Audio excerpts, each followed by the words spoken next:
بسم اللہ الرحمن الرحیم۔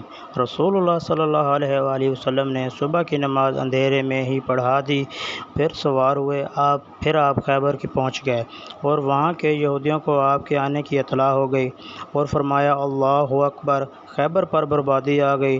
ہم تو جب کسی قوم کے آنگن میں اتر جائیں تو وہ ڈرائے ہوئے لوگوں کی صبح بہت منحوس ہوگی۔ اس وقت خیبر کے یہودی گلیوں میں یہ کہتے ہوئے بھاگ رہے تھے کہ محمد صلی اللہ علیہ وآلہ وسلم لشکر سمیت آ گئے۔ راوی نے کہا کہ روایت میں لفظ خمیس لشکر کے معنی میں ہے۔ آخر رسول اللہ صلی اللہ علیہ وسلم کو فتح ہوئی، لڑنے والے جوان قتل کر دیے گئے، عورتیں اور بچے قید ہوئے۔ اتفاق سے صفیہ وحی قلبی کے حصے میں آئی، پھر رسول اللہ صلی اللہ علیہ وسلم کو ملی اور آپ صلی اللہ علیہ وسلم نے ان سے نکاح کیا اور آزادی ان کا حکم اور قرار پایا۔ عبدالعزیز نے ثابت سے پوچھا، ابو محمد، کیا تم نے انس رضی اللہ تعالیٰ عنہ سے دریافت کیا تھا کہ حضرت صفیہ کا مہر آپ نے مقرر کیا تھا؟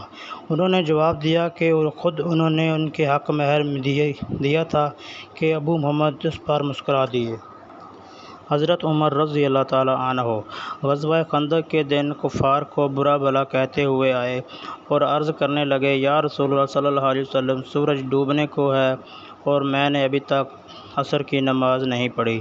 اس پر آن حضرت صلی اللہ علیہ وسلم نے فرمایا، باخدا میں نے بھی ابھی تک نہیں پڑھی۔